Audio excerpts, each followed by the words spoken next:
Good morning, children. This is Vaibhav Kulkarni, TGT Maths, Jawahar Navodaya Vidyalaya, Usmanabad, Taluka Turzapur. Actually, you might have seen so far so many videos I have prepared on class 9th standard maths, class 10th standard maths. My target is to finish off this 9th standard maths as well as 10th standard maths for the students. And along with that, I have also prepared some videos called as Basic Maths for All, in which so far I have almost completed 20 videos and I will be taking up to 40 videos. So the content of the videos is to help the students who are having the problems in their basics. If the students see those basics and they try to do the problems of 9th and 10th standard, I feel that they will feel 9th and standard maths very easy, because as an experienced teacher from last 26 years and plus some 3 years outside Navodaya, I have come to know some of the difficulties that the student face when they come in 9th and 10th standard. So with that intention, I have prepared the videos for basic maths also. Now this basic maths video can be seen even by 6th standard students, 7th standard students, 8th standard students, 9th standard students and 10th standard students. My channel name, as you all know, Maths Made Easy with Vaibhav Kulkarni. This is my channel name. The purpose of making this channel is to give standard coaching to the students who are suffering a lot because of this corona pandemics. Students are finding it very difficult to get the teachers. Most of the colleges are closed, most of the schools are closed, and in that context, students should be able to do maths. With that noble intention, this channel has been started. So I hope you might have already started seeing my channel. I want that you should subscribe it, share it, and even you can share your comments so that we can have an interactive class through mobile and through my internet, through my YouTube channel, Maths Made Easy with Vaibhav Kulkarni. And again, one good news that I am going to give you all, dear children, is I am also shortly starting this on my Facebook also. So shortly you will be seeing me on the Facebook also. You need to search for my page and then you click on my page and then you will get all the updates on the Facebook also. So dear children, try to understand the noble intention and share with as many people as you can. And you are free to share your views in the comment box. In the topics triangles, class 9th standard, we were solving exercise 7.2. We have already solved 6 problems. Now let me go to the 7th problem. See, ABC is a right angled triangle in which angle A is 90 degree. So what is the clue, first clue given to me? The first clue given to me is it is right angled at A. So whatever he has given, I have drawn the figure. The first clue is angle A is equal to 90 degree. I did not write it by my own. This is given. This is given. So I have drawn the figure according to the instruction. The instruction says ABC एक right angle triangle है in which जहाँ पर angle A 90 degree है, A B और ए सी की लंबाई same है, और दूसरा हिंट आपको दिया है कि एंगल बी और एंगल सी आपको ढूंढना है और ए बी और ए सी इक्वल है. तो अगर ए बी और ए सी इक्वल है और एंगल ए 90 है तो मैं दूसरा हिंट लिखता हूँ कि भाई ए बी है ए सी के बराबर. ये मैं नहीं कह रहा, ये दिया है, तो दिस इज गिवन. अगर आप कहते हो if you say the two sides of the triangle are equal, what I understand is the angles opposite to the equal sides are equal. अगर आप कहते हो कि किसी ट्रायंगल के दो साइड्स बराबर है तो मेरी समझ में यह आता है कि उस ट्रायंगल के सामने वाले एंगल्स इक्वल होंगे. यानी कहने का तात्पर्य है ये एंगल और ये एंगल सेम होगा और मैं उसको कहूँगा x और x चलो मैं इसको x कहता हूँ, इसको भी x कहता हूँ, और ये इसके सामने वाला एंगल है, ये इसके सामने वाला एंगल है। यानी मैं ये कहूँगा कि AB के सामने वाला एंगल, AB के सामने वाला एंगल है ACB, AB के सामने वाला एंगल है ACB, और AB के सामने वाला एंगल ACB है, और AC के सामने वाला एंगल है ABC। तो ये दोनों इक्वल होंगे और उसको हम कहेंगे इक्वल टू x डिग्री। इसको मैं लिखूंगा इक्वेशन नंबर 3 और लिखूंगा angles opposite to equal sides, angles opposite to equal sides, angles opposite to equal sides. फिर से मैं बता दूं आपको कि ABC एक राइट एंगल ट्रायंगल है, एंगल A के ऊपर राइट एंगल है, बचे हुए दो साइड्स अगर इक्वल है तो वो कितना डिग्री के दो एंगल होंगे, ये क्वेश्चन है। तो इफ एंगल A इज़ 90 मैंने वैसे ही लिखा, ये दो साइड इक्वल है तो मैंने वैसे ही लिखा, साइड्स इक्वल है तो उसके सामने वाले एंगल्स भी इक्वल होने चाहिए, ये भी मैंने लिखा। अब मैं नेक्स्ट स्टेप जो लिखूंगा वो भी आप जानते हो, in triangle ABC, triangle ABC की बात मैं कर रहा हूँ, उसके अंदर angle A plus angle B plus angle C 180 degree होगा।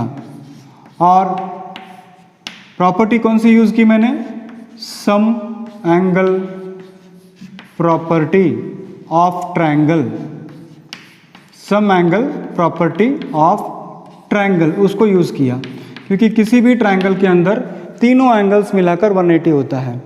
If two sides are equal, then side angles opposite to the equal sides are also equal, and sum of the three angles of a triangle is 180.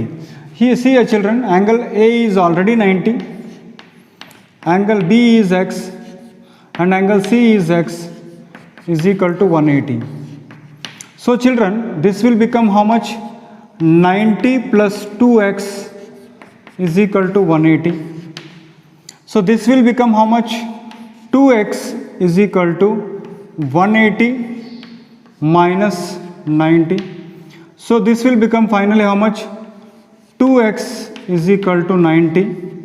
And children, if 2x is equal to 90, then 1x will be equal to 45 degree. 1x will be equal to 45 degree, और 1x is equal to 45 degree मैंने x यानी कौन सा है, angle B और angle C। तो angle B कितना होगा, angle B equal to angle C is equal to 45 degree, angle B equal to angle C equal to 45 degree. यानी किसी भी राइट एंगल्ड आइसोसेलेस ट्रायंगल के अंदर मैं इसको राइट एंगल्ड भी कहूँगा और आइसोसेलेस भी कहूँगा, क्योंकि राइट एंगल्ड इसीलिए है क्योंकि यहाँ पर एक राइट एंगल है, और आइसोसेलेस इसीलिए है क्योंकि दो साइड्स इक्वल है। तो राइट एंगल भी है, दो एंगल्स भी इक्वल है, तो ये राइट एंगल्ड आइसोसेलेस ट्रायंगल के अंदर दो साइड्स इक्वल है, तो ऑटोमेटिकली हर एक एंगल कितना होगा, 45 डिग्री होगा। तो ये हो गया हमारा फर्स्ट क्वेश्चन का सोल्यूशन।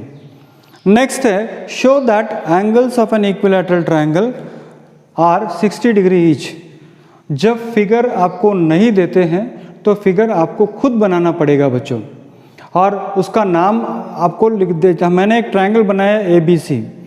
अब यहाँ पर वो बता रहा है, आज तक हम आपको ये कहते थे कि बच्चों इक्विलैटरल ट्रायंगल के सारे एंगल 60 डिग्री होते हैं, आपने कभी क्वेश्चन नहीं किया हमें, मगर आज हम आपको बता रहे हैं कि ये 60 डिग्री क्यों होते हैं, कौन सी प्रॉपर्टी हम यूज़ करते हैं। तो वो प्रॉपर्टी है बच्चों, तो जब फिगर नहीं दिया जाता है, एक बात हमेशा याद रखना, when the figure is not given in the exam and when you are drawing the figure, you must write a small description about the figure in the answer paper or in your answer book or in your notebook. So you have to write an equilateral triangle, you have to draw an equilateral triangle. So what I'll do is, triangle ABC is equilateral. Triangle ABC is what? Equilateral, where AB is equal to AC is equal to BC. So I have written briefly about the figure that I have drawn. Now suppose if these two sides are equal, then angle opposite to this side is equal to angle opposite to this side. अगर ये दो sides equal है तो इसके सामने वाला angle और इसके सामने वाला एंगल इक्वल होगा, और अगर ये साइड इक्वल है दोनों तो इसके सामने वाला एंगल और इसके सामने वाला एंगल इक्वल होगा। तो मैं क्या करता हूँ, देखिए angle AB equal to AC, सही है बच्चों, AB इक्वल टू AC। अगर मैंने AB इक्वल टू AC लिखा तो AB के सामने वाला एंगल है C और AC के सामने वाला एंगल है B, दोनों इक्वल होंगे। तो हम ऐसे लिखेंगे कि AB के सामने वाला एंगल ACB, AB के सामने वाला एंगल ACB और AC के सामने वाला एंगल ABC दोनों इक्वल होंगे, और दोनों को हम कहेंगे से x होंगे। यानी मैं क्या कह रहा हूँ कि इसके सामने वाला एंगल और इसके सामने वाला एंगल इक्वल होगा, यानी ये x होगा और इसको भी मैंने क्या किया, x लिख लिया। यहाँ से काम नहीं होगा, हमने तो बताया कि ये दो इक्वल हो गए, मगर सर ये दोनों भी तो इक्वल है, ये दोनों भी तो इक्वल है आल्सो, इसको हम कहेंगे फर्स्ट इक्वेशन आल्सो, और इसका कारण है angles opposite to equal sides, angles opposite to equal sides. Next, sir ये दोनों इक्वल होंगे तो मैं क्या लिखूंगा यहाँ पर, also AB equal to BC, या फिर AC इक्वल टू BC भी आप लिख सकते हो। तो मैं ले रहा हूँ ये और ये इक्वल है, बाद में ये और ये इक्वल है, तो मैंने कौन सा लिया, also AB equal to BC, given है क्योंकि तीनों साइड्स इक्वल है। तो अगर AB इक्वल टू BC है तो AB के सामने वाला एंगल जो है ACB, AB के सामने वाला एंगल है ACB, AB के सामने वाला एंगल है ACB, BC के सामने वाला एंगल है BAC, दोनों इक्वल होगा, दोनों इक्वल होगा और वो भी होगा x। इसको हम कहेंगे इक्वेशन नंबर सेकंड। और कारण आप लिखोगे बिकॉज, सेम कारण है, because angles opposite to equal side. तो यानी बच्चों हुआ क्या, देखिए आप, ये और ये x है और ये भी x हो गया, ये दो इक्वल थे, ये दो एंगल इक्वल हो गए, ये x हो गया, ये दो इक्वल है तो ये और ये इक्वल हो जाएगा। यानी मैं ऐसे बोल सकता हूँ कि इन ट्रायंगल ABC के अंदर मैं ऐसे बोल सकता हूँ कि angle A plus angle B plus angle C is equal to 180 degree, और रीज़न है sum angle property of triangle. तो बच्चों सिंपल सी बात है, x plus x is equal to 180, यानी 3x इज इक्वल टू 180, यानी 1x is equal to 180 divided by 3, यानी x इज इक्वल टू 60। तो बच्चों इस तरह से हमने प्रूव किया, बहुत सिंपल प्रूफ है, तीनों साइड इक्वल है। तो पहले मैंने बोला सर ये दो साइड इक्वल है, सर ठीक है अच्छी बात है, इसके सामने वाला एंगल इसके सामने वाला एंगल इक्वल है, फिर मैंने कहा ये दो साइड इक्वल है, तो इसके सामने वाला एंगल और इसके सामने वाला एंगल इक्वल होगा, तीनों मिला के 180 होगा, तो एक एंगल कितना होगा 60 होगा। If these two sides are equal, angles opposite to this side is equal to angle opposite to this side. Now if these two sides are equal, then angle opposite to this side equal to angle opposite to this side. Now when all the angles are equal to x, then sum of the three angles is equal to 180. That means what? 1x plus 1x plus 1x is 3x, and 3x is equal to 180 means 1x will be equal to 60. So this is how you can prove that each angle of an equilateral triangle is 60 degree. This is how you can prove that in a right angled isosceles triangle, the other two angles other than the remaining two angles other than the right angle will be 45 degree. So this completes your exercise 7.2. For the next exercise, you need to know these two congruency rule. So far what we have studied is SAS, AS, isn't it? Do you remember? मैंने आपको कौन सा बताया था? सास भी कभी बहुत ही बताया था, बाद में आशा बताया था आपको, और बाद में आस बताया था। आज नया कॉन्ग्रुएंसी रूल मैं आपको बता रहा हूँ। तो नया क्या है? SSS congruence. What is the meaning of SSS congruence? आज तक अभी पूछा नहीं अभी, मगर आपने ये सवाल मुझे पहले पूछा होता काश, कि सर क्या एक ट्रायंगल के 3 साइड दूसरे ट्रायंगल के 3 साइड के बराबर हो तो क्या वो कॉन्ग्रुएंट होता है? बिल्कुल। If 3 sides of one triangle is equal to 3 sides of the corresponding 3 sides of the triangle, then triangles are congruent. ये है एसएसएस कॉन्ग्रुएंस। तो क्या है बच्चों, यहाँ आप देखिए ये side this is 4, this is 4, this is 3, this is 3, this is 6, this is 6. So that means what? 3 sides of triangle PQR is equal to 3 sides of triangle ABC. And if that is the case, then I can say that by SSS congruence, I can say that triangle PQR is congruent to triangle ABC.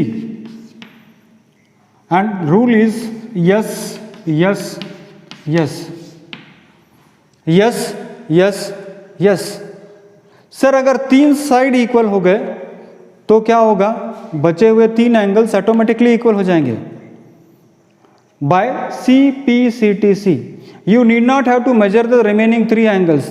3 sides अगर आपको मिल गए बच्चों, तो बचा हुआ 3 angles अपने आप ही same होंगे, अपने आप, यानी CPCTC कॉन्ग्रुएंसी रूल का यूज करके. तो this angle will be equal to this angle, this angle will be equal to this angle, this angle will be equal to this angle. तो इसको हम बोलते हैं S S S congruency rule. I repeat, if 3 sides of one triangle is equal to 3 sides of another triangle, then they are congruent by SSS congruency rule. और इसको याद रखने का, देखिए एसएसएस याद रखने का बच्चों को अक्सर मैं तरीका बताता हूँ. कहाँ लिखा होता है? लाइब्रेरी के अंदर. देखा, एक छोटा सा बच्चा होता है और उस छोटे से बच्चे के सामने लिखा होता है, इस तरह से लिखा होता है ना, तो आप एस एस एस याद रख सकते हो. और एक जगह कहीं लिखा होता है, कौन सी जगह है? आवाज नहीं, डॉक्टर अंदर है. डॉक्टर के पास जाते हो ना, तो बाहर लिखा होता है इस तरह से, एक छोटे से बच्चे के मुंह के ऊपर हाथ रखकर लिखा होता है डॉक्टर अंदर है. मगर हमको डॉक्टर का हमारा मैथ्स के साथ मैंने इस तरह से ताल्लुकात जोड़ा कि उस समय आपको एसएसएस कॉन्ग्रुएंसी रूल याद रखना चाहिए. एक तो हमने आपको बताया सास भी कभी बहुत ही वाला SAS, फिर मैंने आपको बताया आशा ASA, नेक्स्ट आपको बताया आस, और नेक्स्ट आज मैं आपको बता रहा हूँ आवाज नहीं, बोलते ना आवाज नहीं, तो वो. और एक याद रखना कि नेक्स्ट आता है RHS congruency rule. What is that RHS congruency rule? RHS congruency rule ने 2 राइट एंगल ट्रायंगल अगर हमारे पास है बच्चों, 2 राइट एंगल ट्रायंगल अगर हमारे पास है, तो अगर हाइपोटेनस, इसका हाइपोटेनस इसके बराबर अगर है और इसका एक साइड अगर इसके बराबर है, तो वो दोनों ट्रायंगल कॉन्ग्रुएंट होंगे. यानी मेरा कहने का तात्पर्य ये है कि इसका ये साइड, इसका ये साइड, बाद में इसका ये साइड और इसका ये साइड, और इसका राइट एंगल और इसका राइट एंगल अगर सेम है बच्चों, तो मैं कह सकता हूं कि triangle ABC triangle ABC congruent है, किसको कॉन्ग्रुएंट है? Triangle PRQ। और कौन सा रूल यूज किया हमने? RHS। RHS का मतलब होता है राइट एंगल, हाइपोटेनस और side. That means what? In a right angled triangle, hypotenuse of one triangle and one side of the right angle are equal, then two triangles are congruent। वही rule है यहाँ पर भी। if three sides of one triangle are equal to the three sides of another triangle, then the two triangles are congruent। RHS congruency क्या कहता है? in two right angle triangles, the hypotenuse and one side of one triangle are equal to the hypotenuse and one side of the other triangle, then the other triangles are congruent। तो congruency rule यहाँ पर हो गया। एक है SSS congruency rule, RHS congruency rule. तो इस तरह से बच्चों अब हमारा अगला कल का वीडियो जो होगा या नेक्स्ट अपकमिंग वीडियो होगा problems based on this congruency rule. 7.2 खत्म हो गया, 7.3 हमारा अगला वीडियो में आएगा। एक बात मैं आपको बताना भूल गया, यह बताना चाहूँगा कि पहला हमने आपको क्या बताया था? आशा, ASA, आशा या आशा बोल सकते हैं आप। दूसरा मैंने आपको बताया था आस, AAS बताया था आपको। तीसरा मैंने आपको बताया था, क्या बताया था आपको? सास भी का ASA, AAS एंगल साइड हो गया। उसके बाद मैंने आपको बताया था कि अभी बताया आपको मैंने, आवाज़ नहीं करना है ना, ये डॉक्टर अंदर है, ये बताया था। AS से फिर मैंने आपको बताया था AAS, फिर आपको बताया था सास भी कभी बहू थी वाला यस। और RHS आप जानते हो, RHS equal to LHS equal to RHS हम कहते हैं। तो इस तरह से आप कॉन्ग्रुएंसी कंडीशन को याद रख सकते हैं। मगर एक कॉन्ग्रुएंसी कंडीशन नहीं है, वो कौन सा है बच्चों? ASS। ये कॉन्ग्रुएंसी कंडीशन नहीं है। आप बोलोगे सर वो तो है, ये नहीं होता है। यानी किसी ट्रायंगल का एक एंगल और बचे हुए दो साइड्स अगर इक्वल होते हैं तो वो ट्रायंगल कॉन्ग्रुएंट नहीं होता है। अगर कोई बच्चा ASS कॉन्ग्रुएंसी रूल समझने की कोशिश कर रहा है या हाँ बोल रहा है, तो बच्चों याद रखना ASS मतलब एस, और एस का मतलब क्या होता है? गधा, गधा। तो आगे मैं आपको कुछ नहीं कहूँगा। और गधा का मतलब क्या होता है? गलत धारणा। मतलब वो बच्चा गलत धारणा में जी रहा है कि ASS नाम का कोई कॉन्ग्रुएंसी रूल है। तो आप ASS कॉन्ग्रुएंसी रूल को अडॉप्ट मत कीजिए। या अगर आपके दिमाग में आ जाए सर यहाँ पर है ना सर AAS, दो एंगल एक साइड, ठीक है, मगर मैंने कभी आपको एक एंगल और दो साइड नहीं बताया। तो बच्चों 7.2 खत्म हो गया, 7.3 हमारा अपकमिंग वीडियो में आपको मिलेगा।